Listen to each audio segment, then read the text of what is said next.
Hello, ഇന്ന് ഞാൻ എങ്ങനെയാണ് സോയ ചങ്ക്സ് ഫ്രൈ ചെയ്യുന്നതെന്ന് നോക്കാം. ആദ്യം ഒരു 3-4 വെളുത്തുള്ളി, അതുപോലെ ഒരു ചെറിയ കഷ്ണം ഇഞ്ചി, കുറച്ച് കറിവേപ്പില, ഒരു പച്ചമുളക്, കുറച്ച് പെരുംജീരകം ഇത്രയും നന്നായിട്ട് പേസ്റ്റ് ആക്കിയിട്ട് എടുക്കുക. എന്നിട്ട് നമ്മൾ നന്നായിട്ട് കുതിർത്ത് പിഴിഞ്ഞെടുത്തിട്ടുള്ള സോയാബീനിലേക്ക് ഈ മിക്സും അതുപോലെ തന്നെ ഈ മിക്സിൽ 1 സ്പൂണോ 2 സ്പൂണോ എടുക്കുക. അതോടൊപ്പം കുറച്ച് മഞ്ഞൾപ്പൊടി, കുറച്ച് മുളക് പൊടി, കുറച്ച് കുരുമുളക് പൊടി, ഉപ്പ്, കുറച്ച് നാരങ്ങനീര് ഇത്രയും ചേർത്തിട്ട് നന്നായിട്ട് മിക്സ് ചെയ്തിട്ട് കുറച്ച് നേരം റെസ്റ്റ് ചെയ്യാൻ വെക്കണം. നമ്മൾ വിറകടുപ്പിലാണ് പാചകം ചെയ്യുന്നത്.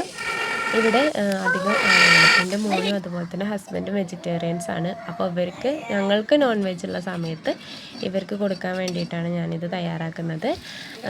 ഇത് തിളച്ച എണ്ണയിലേക്ക് നന്നായിട്ട് മിക്സ് ചെയ്ത് വെച്ചിട്ടുള്ള സോയാബീൻ ചേർത്തിട്ട് നന്നായിട്ട് മിക്സ് ചെയ്തെടുക്കാം. ഓവറായിട്ട് എണ്ണ ഒഴിച്ചിട്ട് ഫ്രൈ ചെയ്തെടുക്കുന്ന രീതിയിലല്ല, ഒരു ഷാലോ ഫ്രൈ ചെയ്യുന്ന രീതിയിലാണ് ഞാൻ ഉണ്ടാക്കുന്നത്. ഇടയ്ക്കിടയ്ക്ക് നമ്മൾ ഇളക്കി കൊടുത്തിട്ട് വേണം ചെയ്യാൻ, ഇല്ലയെന്നുണ്ടെങ്കിൽ അടി പിടിച്ച് പോവും. നന്നായിട്ട് മുരിഞ്ഞതിന് ശേഷം കോരിയെടുക്കുക. അതേ എണ്ണയിലേക്ക് തന്നെ കുറച്ച് മുളക് കീറിയിട്ട് അതിൽ ഉപ്പ് ചേർത്തിട്ട് നന്നായിട്ടൊന്ന് ഫ്രൈ ചെയ്തെടുക്കുന്നുണ്ട്. ഇതിൻ്റെ കൂടെ കഴിക്കുമ്പോൾ നല്ലൊരു ടേസ്റ്റ് ഉണ്ടായിരിക്കും.